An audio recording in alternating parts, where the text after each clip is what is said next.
Welcome to your Logical News Short. This is a bizarre story. 90 laptops, millions of dollars, U.S. woman jailed over North Korea remote work scam. In March 2020, Christina Chapman received a message on LinkedIn asking her to be the face of a company to help overseas IT workers gain remote employment. Chapman was able to find jobs for the foreign workers at hundreds of U.S. companies. The employers thought they were hiring U.S. citizens. They were actually people in North Korea. Chapman was participating in the North Korean government's scheme to deploy thousands of highly skilled IT workers by stealing identities to make it look like they were in the US or other countries. They have collected millions of dollars to boost the government's nuclear weapons development, according to the US Justice Department. Yeah, and I can't find any actual evidence of this. It's just because I said so, bro. The only crime I can actually see that she definitely committed was identity fraud, but that only needed to be committed because you're required by the government to prove your identity. So all these people wanted to do was have a job and make money, as far as I can tell.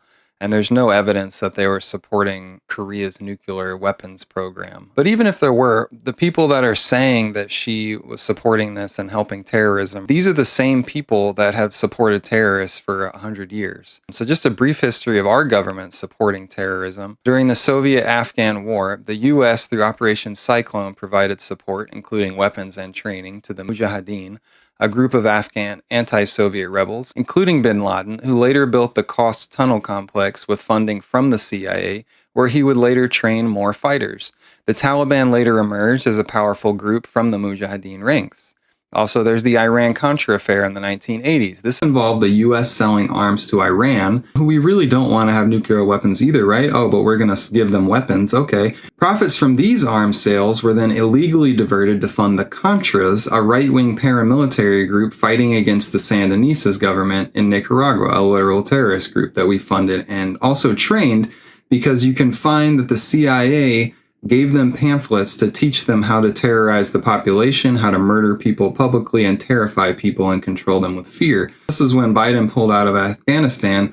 He left 500,000 weapons obtained by the Taliban in Afghanistan have been lost, sold, or smuggled to militant groups. Some have fallen into the hands of Al-Qaeda. Time and time again, our government supports terrorism, murders people, gives weapons to terrorists, trains terrorists. It makes no sense that they would really care about this woman helping a few people work abroad and supposedly funding it just doesn't make any sense. Not only does it not make sense, but if it was true, it just shows how hypocritical our government is, because they'll support murderers and terrorists, but if you try to help other people out that may be doing this in the background, you're evil and you should go to jail. This has been your Logical News.